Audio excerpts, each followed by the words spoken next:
Self-love comes from you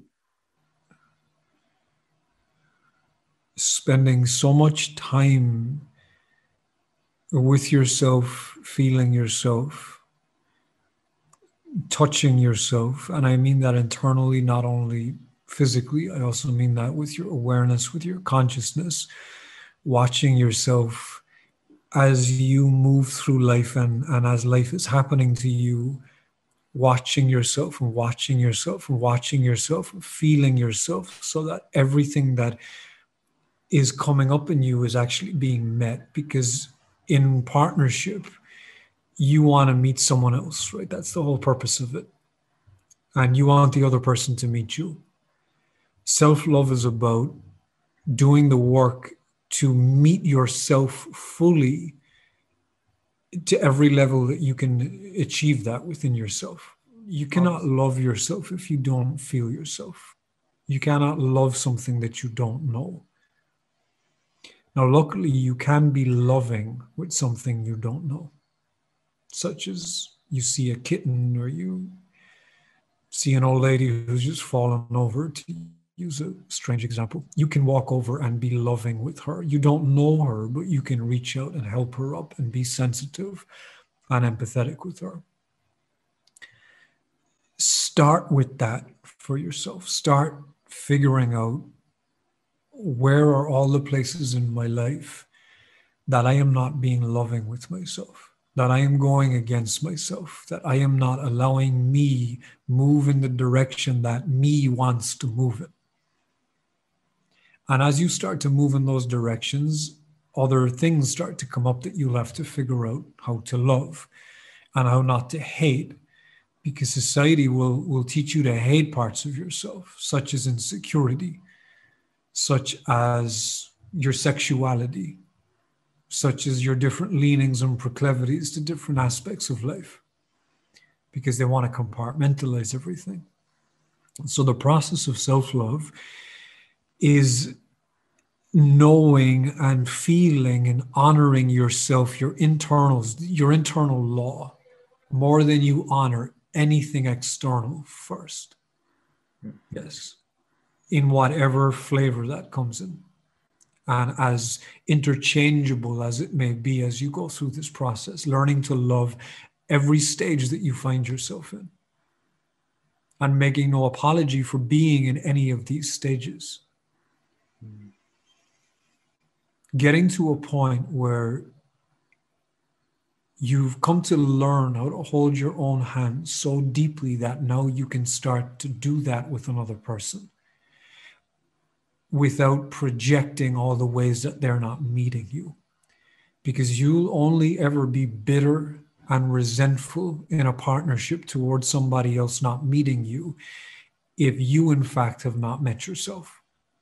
If you are fully met in your own relationship with yourself, with your own divinity, for use of a better term, you'll realize that at that point, you being in a relationship or being in a situation with somebody else is simply a conscious choice that you've made.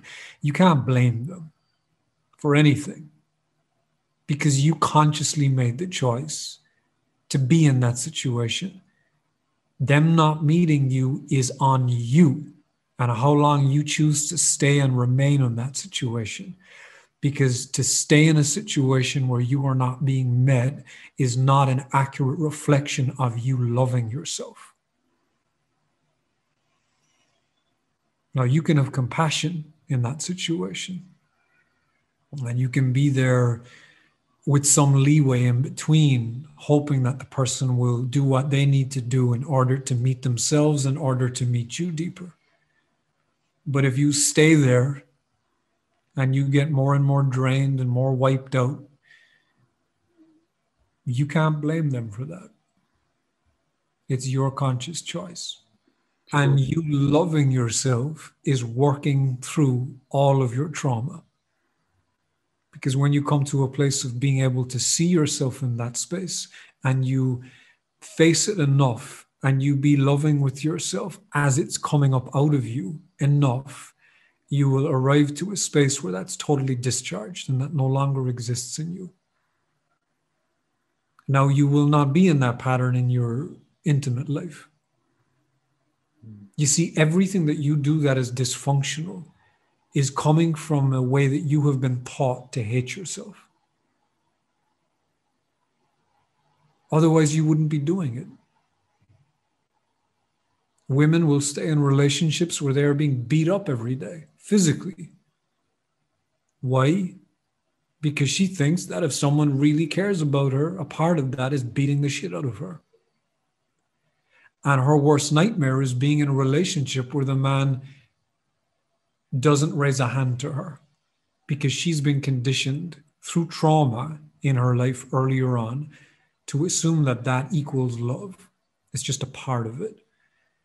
And not getting that just means a person doesn't care and love is not present.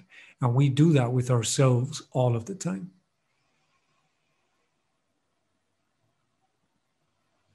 See how you are traumatizing yourself through your decision making, through the decisions that you make that are not in support of you loving your nature and who you are.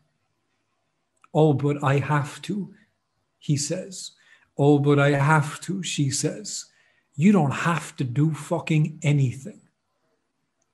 Even if someone has a gun to your head, you do not have to do anything, but you will always have to deal with the consequences of your decisions.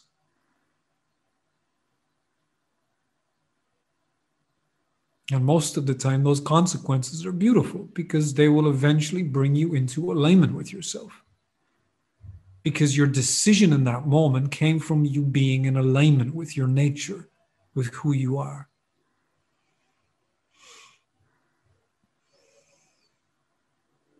So for me, a relationship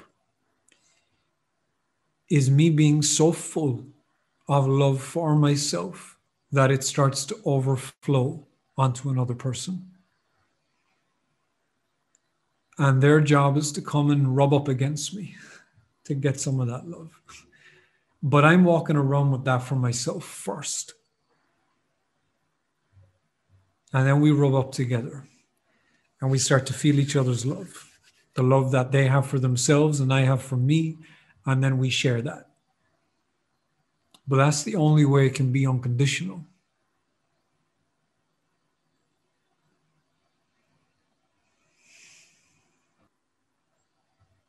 Thank you for the question. It was necessary.